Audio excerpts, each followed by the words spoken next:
This is another installment on Sicamous, stuff that I might have forgot about. Old Town was the first part of Sicamous. There's a big bay over there, and there was an old road went out there. We used to go out there and look around. The beach was very different then. It wasn't sandy. It was all little kind of flat rocks.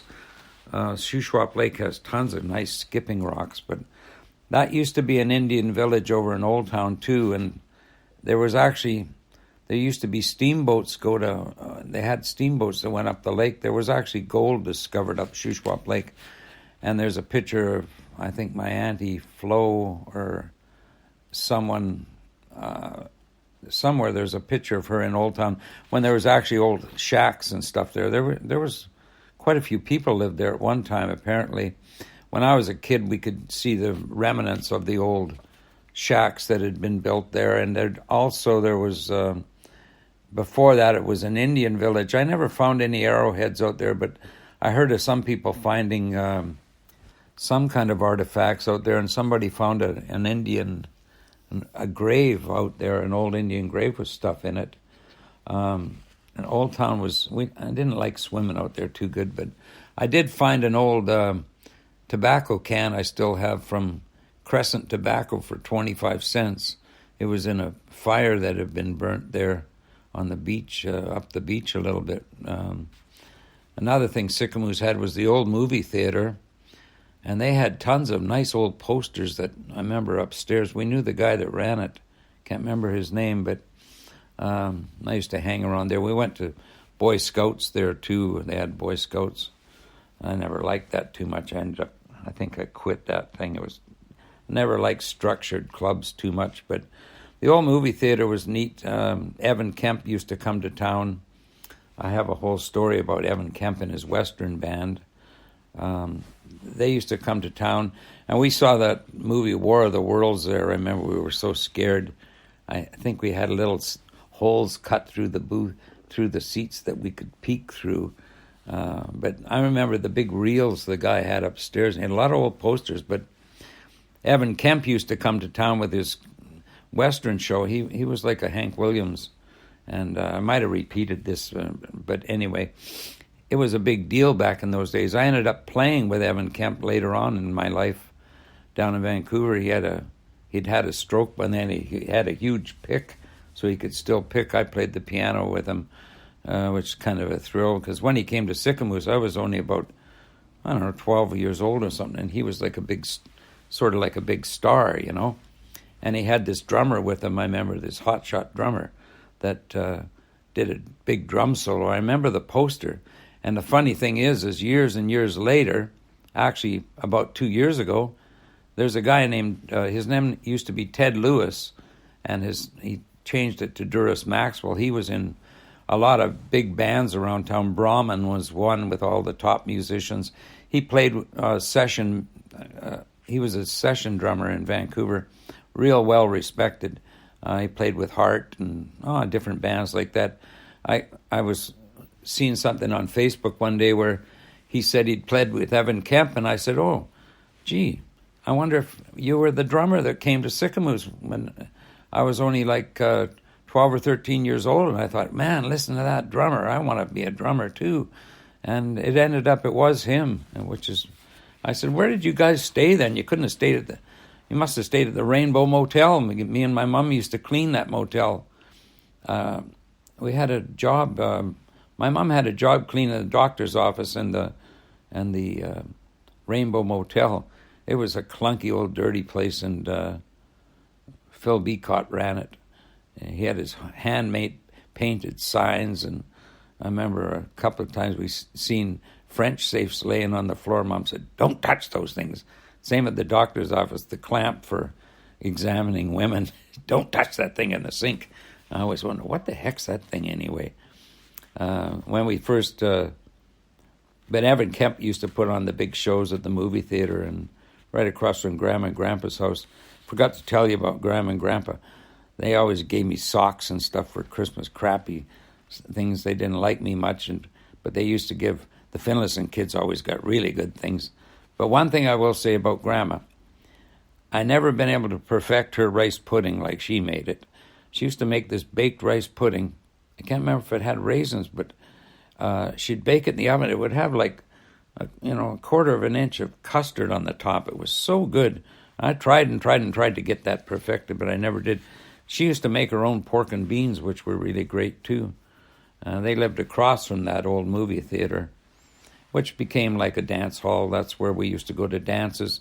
They'd have old-time dances there with bands in there where Auntie Vera would play, and everybody would dance around. They'd do always 3 dances in a row, 3 shawtees, 3 polkas, 3 everything they did, like threes. And then they'd walk around for a minute, and then they'd start the next.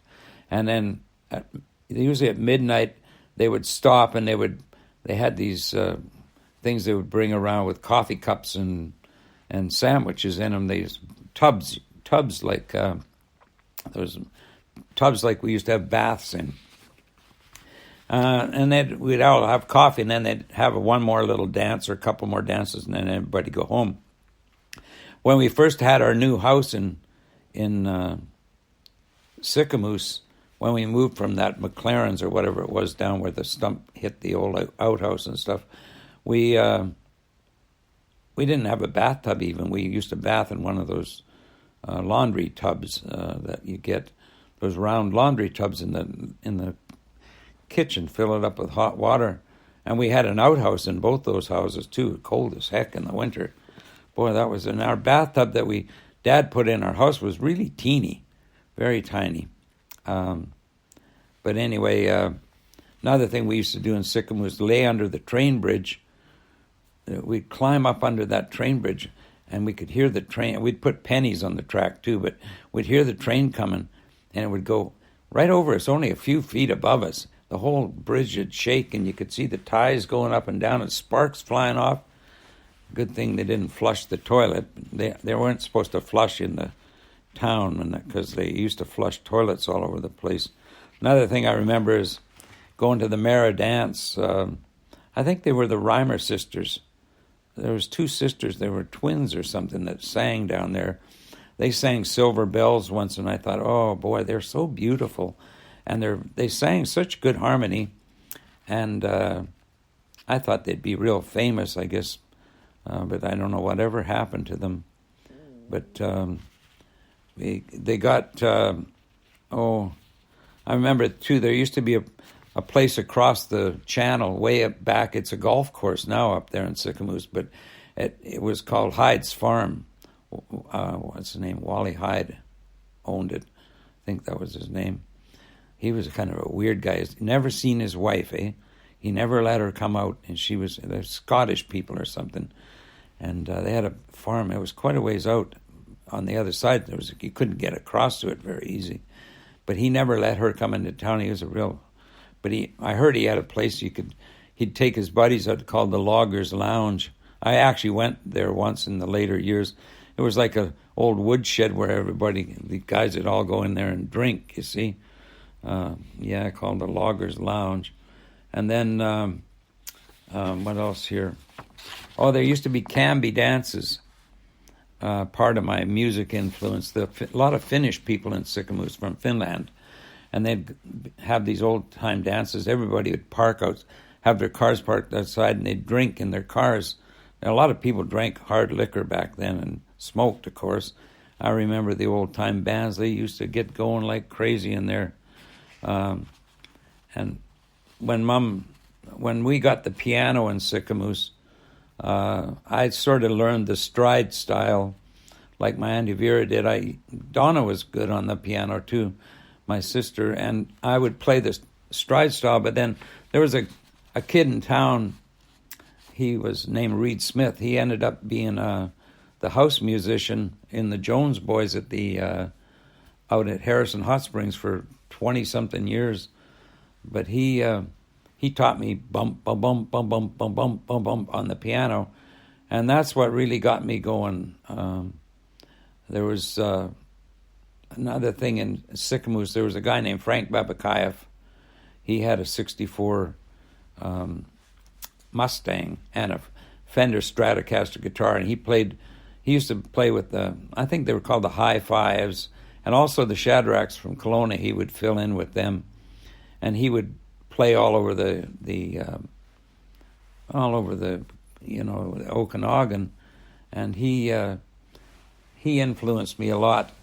I thought he was such a hero. He was a good-looking guy, and I don't know why I never pursued guitar back then, but I sort of got interested in drums, and I used to practice in my bedroom with my little record player. I had shoe boxes and pots and pans all set up, and I would go in there and bang away with my homemade drumsticks. And I remember a trip one time to 100 Mile House. That's where I probably first met Terry Bach, my cousin. That was my mom's younger sister's son. And her husband, Art Bach, he was really talented. He could take pianos apart, put them back together, perfect pitch. And he could, Terry Bach was already good on guitar. So I didn't see him very often. They eventually moved to Sicamous, and I'll tell more about that later when I worked up the lake. My first band there was called the Esquires, of course. We played the one dance at the high school.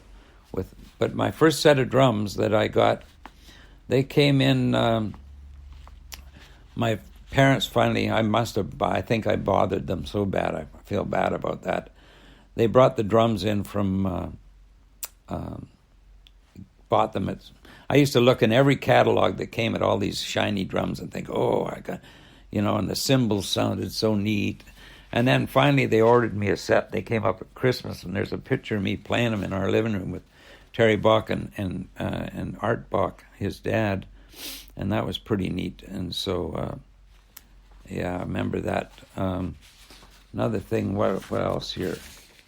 Our house, that place out in Craigallachie that we used to go to the dances, that house, that was Lindy Lazon's house.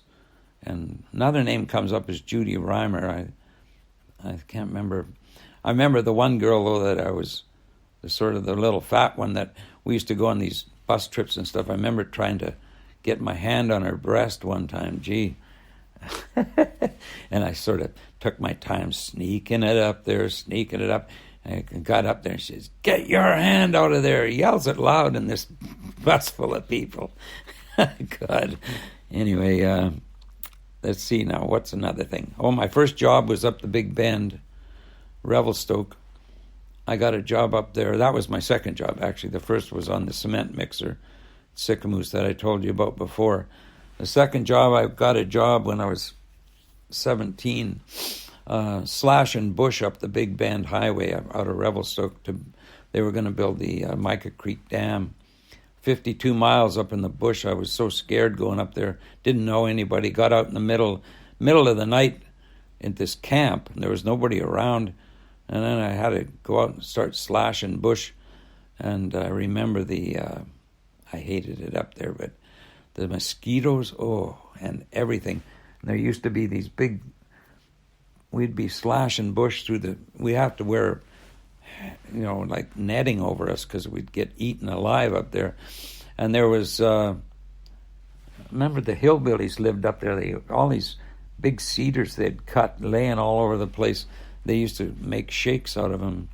And I remember going to Revelstoke one of the first times I got out of camp, got so drunk down in Revelstoke at the Regent Hotel. I was underage still, but got in there somehow and got drunk and was wandering around the streets, and the cops threw me in jail.